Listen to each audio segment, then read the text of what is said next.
Hello दोस्तों, स्वागत है आपका हमारे यूट्यूब चैनल मरीन वर्ल्ड में। दोस्तों, आज के इस वीडियो में मैं आप लोगों को बताऊंगा सीएमए कोर्स क्या है और इससे जुड़ी सारी जानकारी मैं आप लोगों को आज की इस वीडियो में दूंगा। दोस्तों, वीडियो में आगे बढ़ने से पहले मैं आपसे रिक्वेस्ट करना चाहूँगा कि अगर आपने अभी तक इस चैनल को सब्सक्राइब नहीं किया है तो इसे ज़रूर सब्सक्राइब कर लीजिएगा और अगर ये वीडियो अच्छा लगे तो इसे शेयर जरूर कीजिएगा। तो चलिए दोस्तों, इस वीडियो को स्टार्ट करते हैं। दोस्तों, शिक्षा के क्षेत्र में ऐसे कई कोर्सेज उपलब्ध हैं, लेकिन स्टूडेंट अपनी रुचि के अनुसार फील्ड का चयन करके उस कोर्स का सिलेक्शन करते हैं, जिसमें से एक सीएमए कोर्स भी है। जो स्टूडेंट 12वीं के बाद फिनांस मैनेजमेंट या मैनेजमेंट अकाउंटिंग में अपना कैरियर बनाना चाहते हैं, उन स्टूडेंट्स के लिए सीएमए कोर्स एक बेहतर ऑप्शन है। दोस्तों, अगर आप भी फिनांस मैनेजमेंट या मैनेजमेंट अकाउंटिंग के क्षेत्र में अपना कैरियर बनाना चाहते हैं और सीएमए कोर्स क्या है इसके बारे में जानकारी ढूंढ रहे हैं, तो आप बिल्कुल सही जगह पर आए हैं, क्योंकि इस वीडियो में हम आपको बताएंगे कि सीएमए कोर्स क्या है और सीएमए कोर्स करने के लिए क्या करें, इसके लिए क्या क्या योग्यताएं हैं और साथ ही साथ इस कोर्स की फ़ीस कितनी है, इसका सिलेबस क्या है, इस कोर्स को करने के लिए देश भर में कॉलेजेस कौन कौन से हैं और इस कोर्स को करने के बाद आपको जॉब कहाँ कहाँ पर मिल सकती है और इस कोर्स को करने के बाद आपकी सैलरी कितनी होगी, इससे जुड़ी तमाम जानकारी मैं आप लोगों को आज की इस वीडियो में दूंगा। इसीलिए इस वीडियो को अंत तक जरूर देखिएगा। दोस्तों, सीएमए का full form cost and management accountant होता है, जिसे हिंदी में लागत और प्रबंधन लेखाकार कहा जाता है। ये एक प्रोफेशनल डिग्री कोर्स है जो कि 3 से 4 साल की ड्यूरेशन का होता है। इस कोर्स के अंतर्गत स्टूडेंट्स को cost management and finance management से रिलेटेड एजुकेशन दी जाती है। दोस्तों, CMA course institute of cost accounts in India के अंतर्गत आता है। इस कोर्स को पहले कॉस्ट एंड वर्क अकाउंटेंट के नाम से जाना जाता था। इस सीएमए कोर्स को 3 लेवल्स में डिवाइड किया गया है, जैसे कि CMA foundation course, CMA intermediate और सीएमए फाइनल, जिसे 12वीं पास करने के बाद किया जा सकता है। दोस्तों, आपकी जानकारी के लिए बता दें कि सबसे पहले आपको सीएमए फाउंडेशन में एडमिशन लेना होगा और उसे पास करना होगा। सीएमए फाउंडेशन में पास होने के बाद इंटरमीडिएट में एडमिशन मिलता है। जैसे ही आप दोनों लेवल्स को पास कर लेते हैं, आपको सीएमए फाइनल में एडमिशन मिलता है। दोस्तों, अगर आप सीएमए कोर्स करना चाहते हैं तो आपके पास कुछ ज़रूरी योग्यताएं होनी चाहिए, जैसे कि सीएमए फाउंडेशन में 10वीं के बाद रजिस्ट्रेशन कराया जा सकता है। सीएमए फाउंडेशन एग्ज़ाम में शामिल होने के लिए स्टूडेंट को किसी भी मान्यता प्राप्त बोर्ड से 12वीं कक्षा पास होना चाहिए। दोस्तों, सीएमए फाउंडेशन कोर्स पास करने वाले स्टूडेंट सीएमए इंटरमीडिएट में एडमिशन ले सकते हैं। अगर आपने किसी भी स्ट्रीम से ग्रेजुएशन की डिग्री की है तो स्टूडेंट इसमें सीएमए इंटरमीडिएट में डायरेक्ट एडमिशन ले सकते हैं। जो स्टूडेंट सीएमए फाइनल एग्ज़ाम में शामिल होना चाहते हैं, उन स्टूडेंट्स को सीएमए इंटरमीडिएट पास करना जरूरी होता है। केवल वो स्टूडेंट जो फाउंडेशन एग्ज़ाम और सीएमए इंटरमीडिएट एग्ज़ाम पास कर लेते हैं, उन्हें ही सीएमए फाइनल के लिए एलिजिबल माना जाता है। दोस्तों, इसमें एज से रिलेटेड कोई भी एज लिमिट निर्धारित नहीं की गई है, इसे किसी भी एज के स्टूडेंट इसे कर सकते हैं। दोस्तों, बात कर रहे हैं सीएमए कोर्स में एडमिशन लेने के लिए आपको कौन कौन से डॉक्यूमेंट्स की ज़रूरत होगी। तो बात करें सीएमए फाउंडेशन कोर्स के लिए डॉक्यूमेंट्स की, तो इसके लिए आपके क्लास 10th के मार्कशीट की ज़रूरत होगी और क्लास 12th के मार्कशीट की ज़रूरत होगी और आपके स्पेसिमेन सिग्नेचर की ज़रूरत होगी और आपके पासपोर्ट साइज फ़ोटोग्राफ की ज़रूरत होगी। और बात करें सीएमए इंटरमीडिएट कोर्स के लिए कौन कौन से डॉक्यूमेंट्स की ज़रूरत होती है, तो इसके लिए आपके सीएमए फाउंडेशन पासिंग मार्कशीट की ज़रूरत होगी और या फिर अगर आपको कोई सर्टिफिकेट दिया गया है तो उसकी ज़रूरत होगी और आपके बैचलर डिग्री और उसके सर्टिफिकेट की ज़रूरत होगी और आपके स्पेसिमेन सिग्नेचर की भी ज़रूरत होगी और आपके पासपोर्ट साइज फ़ोटोग्राफ की ज़रूरत होगी। और दोस्तों, बात करें सीएमए फाइनल्स में एडमिशन लेने के लिए आपको कौन कौन से डॉक्यूमेंट्स की ज़रूरत होगी, तो इसके लिए आपके स्पेसिमेन सिग्नेचर की ज़रूरत होगी और आपके पासपोर्ट साइज फ़ोटोग्राफ की ज़रूरत होगी और सीएमए इंटरमीडिएट पासिंग मार्कशीट की ज़रूरत होगी या फिर अगर कोई सर्टिफिकेट दिया गया है तो उसकी ज़रूरत होगी। दोस्तों, जो स्टूडेंट सीएमए कोर्स में एडमिशन लेना चाहते हैं वो अपना ऑनलाइन रजिस्ट्रेशन कर सकते हैं।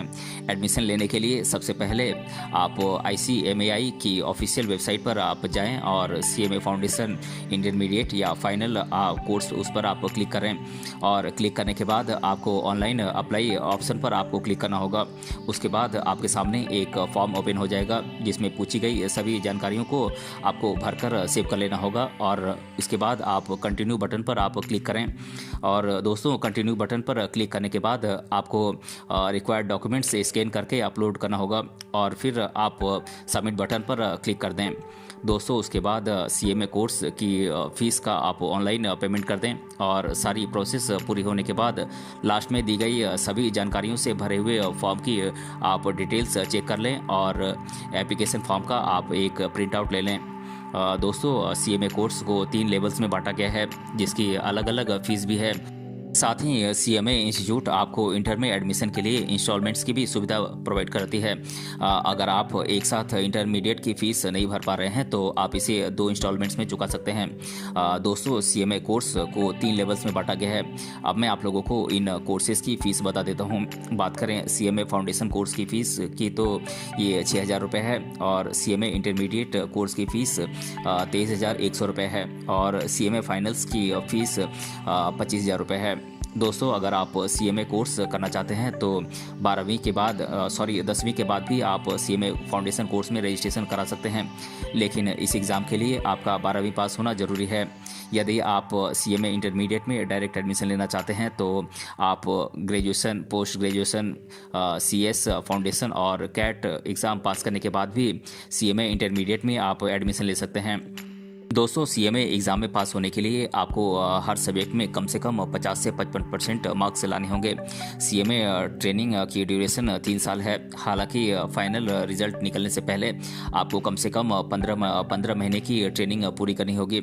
अगर आप इस कोर्स को सफलतापूर्वक पूरा कर लेते हैं तो आपको कॉलेज के द्वारा इस कोर्स की डिग्री प्रोवाइड की जाती है। इसके बाद आप CMA कंपनी में GST ऑडिट तैयार करना, कॉस्ट ऑडिट करना, स्टॉक मूवमेंट चेक करना, मटेरियल मूवमेंट रिपोर्ट तैयार करना, स्टॉक वैल्यूएशन करना आदि जैसे जॉब्स आप कर सकते हैं। दोस्तों बात करें CMA कोर्स के लिए क्या क्या सिलेबस है तो बात करें CMA फाउंडेशन के लिए क्या सिलेबस है तो इसका सिलेबस है fundamentals of accounting, fundamentals of law and ethics, fundamentals of economics and management, fundamentals of business mathematics and statistics.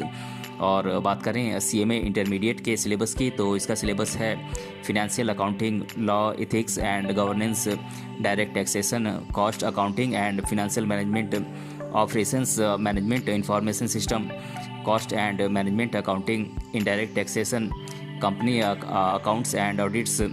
और दोस्तों बात करें CMA फाइनल के सिलेबस की तो इसका सिलेबस है corporate law and compliance, advance financial management, business strategy and strategic cost management, tax management and practice, strategic performance management, corporate financial reporting, cost and management audit और financial analysis and business valuation. दोस्तों बात करें CMA course करने के लिए देश भर में टॉप कॉलेजेस कौन कौन से हैं तो मैं इन कॉलेजेस के नाम आप लोगों को बता देता हूं। ये कॉलेजेस हैं ICAMS academy, Sura academy Bengaluru, Madi academy Chennai, Christ university Bengaluru, Bharadwaj institute Chennai, NGS professional academy, Indian school of commerce Kochi, लेडा international Coimbatore, Gandhi Shanti Niketan college Allahabad, Annapurna memorial modern degree college Vijayawada, college of management and economics studies Dehradun और जीविकरण institute of business administration Anand. दोस्तों ये कुछ top colleges हैं जहां से आप CMA कोर्स कर सकते हैं। जो कैंडिडेट CMA कोर्स करने के बाद आगे की पढ़ाई जारी रखना चाहते हैं वो CPA, CISA, CPF, CA, ICWA, NCFM, CIFRS जैसे कोर्सेज के लिए अप्लाई कर सकते हैं। दोस्तों CMA प्रोफेशनल कोर्स पूरा करने के बाद कैंडिडेट सिविल सर्विसेज के भी क्षेत्र में जा सकते हैं या फिर अपना खुद का कोई बिजनेस स्टार्ट कर सकते हैं, क्योंकि इस कोर्स को पूरा करने के बाद आपको जॉब में काफ़ी अच्छी सैलरी दी जाती है जिससे कैंडिडेट अपना कैरियर आसानी से बना सकते हैं। दोस्तों बात करें CMA कोर्स करने के बाद आप किन किन पदों पर काम कर सकते हैं तो आप CMA कोर्स करने के बाद फिनांस मैनेजर बन सकते हैं, आप कॉस्ट अकाउंटेंट बन सकते हैं, आप इंटरनल ऑडिटर बन सकते हैं, आप फिनेंशियल कंट्रोलर बन सकते हैं, आप फिनेंशियल एनालिस्ट बन सकते हैं, आप सर्टिफाइड मैनेजमेंट अकाउंटेंट बन सकते हैं, आप फिनेंशियल रिस्क मैनेजर बन सकते हैं और आप चीफ फिनेंशियल ऑफिसर भी बन सकते हैं। दोस्तों CMA कोर्स करने के बाद सैलरी की बात करें तो सैलरी आपके जॉब के फील्ड और पोस्ट पर निर्भर करती है, क्योंकि इस फील्ड में अलग अलग पोस्ट के हिसाब से सैलरी आपको दी जाती है। फिर भी CMA प्रोफेशनल कोर्स पूरा करने के बाद शुरुआती सैलरी 30,000 से 40,000 रुपये तक होती है और जैसे जैसे आपका एक्सपीरियंस इस क्षेत्र में बढ़ता जाता है वैसे वैसे आपकी सैलरी भी बढ़ती ही जाती है। दोस्तों, अब मैं आप लोगों के साथ CMA कोर्स करने से रिलेटेड स्टूडेंट्स के द्वारा अधिकतर बार पूछे जाने वाले प्रश्नों को मैं एक एक कर डिस्कस कर देता हूं। पहला प्रश्न है CMA कोर्स कितने साल का होता है। तो दोस्तों, मैं आप लोगों को बता दूं कि CMA कोर्स 3 साल का होता है। CMA कोर्स को 3 पार्ट्स में बांटा गया है। पहला पार्ट है CMA फाउंडेशन जो कि 8 महीने का होता है और CMA इंटरमीडिएट जो कि 10 महीने का ड्यूरेशन का होता है और CMA फाइनल्स जो कि 18 महीने के ड्यूरेशन का होता है। और दूसरा प्रश्न है CMA क्या होता है। तो दोस्तों, मैं आप लोगों को बता दूं कि CMA का फुल फॉर्म होता है कॉस्ट एंड मैनेजमेंट, जिसे हिंदी में लागत और प्रबंधन लेखाकार कहा जाता है। ये एक प्रोफेशनल डिग्री कोर्स है जो 3 साल की ड्यूरेशन का होता है। इस कोर्स के अंतर्गत स्टूडेंट्स को cost management and finance management से रिलेटेड एजुकेशन प्रोवाइड की जाती है। और तीसरा प्रश्न है CMA कोर्स को कितने पार्ट्स में बांटा गया है। तो दोस्तों, मैं आप लोगों को बता दूं कि CMA कोर्स को 3 लेवल्स में बांटा गया है। पहला है CMA फाउंडेशन कोर्स, दूसरा है CMA इंटरमीडिएट कोर्स और तीसरा है CMA फाइनल्स कोर्स। और चौथा प्रश्न है CMA का फुल फॉर्म क्या है। तो दोस्तों, मैं आप लोगों को बता दूं कि CMA का full form cost and management accountant होता है। और पांचवा प्रश्न है क्या मैं 10वीं पास करने के बाद CMA कोर्स में एडमिशन ले सकता हूं। तो जी हाँ दोस्तों, आप एडमिशन ले सकते हैं, लेकिन आप केवल रजिस्ट्रेशन कर सकते हैं। लेकिन आपको फाउंडेशन कोर्स की एग्ज़ाम के लिए 12वीं कक्षा पास करना कंपलसरी है। और छठा प्रश्न है CMA कोर्स की फ़ीस कितनी होती है। तो दोस्तों, मैं आप लोगों को बता दूं कि CMA कोर्स को 3 लेवल्स में बांटा गया है। इसके लिए इसकी फ़ीस भी अलग अलग होती है। CMA फाउंडेशन कोर्स की फ़ीस 6,000 रुपये है और CMA इंटरमीडिएट की फ़ीस 23,100 रुपये है और CMA फाइनल कोर्स की फ़ीस 25,000 रुपये है। और सातवां प्रश्न है CMA का हिंदी में क्या मतलब होता है। तो दोस्तों, मैं आप लोगों को बता दूं कि CMA का full form cost and management accountant होता है, जिसे कि हिंदी में लागत और प्रबंधन लेखाकार कहा जाता है। तो दोस्तों, आज के इस वीडियो में हमने जाना CMA कोर्स क्या है और इसके बारे में मैंने आप लोगों को आज के इस वीडियो में डिटेल से बताया है। अगर ये वीडियो आपको पसंद आया है तो अपने फ्रेंड्स तक इसे जरूर शेयर करें और हमें कमेंट बॉक्स में कमेंट करके बताएं कि ये वीडियो आपको कैसा लगा। मिलते हैं अगले वीडियो में किसी अन्य टॉपिक के साथ, तब तक के लिए धन्यवाद।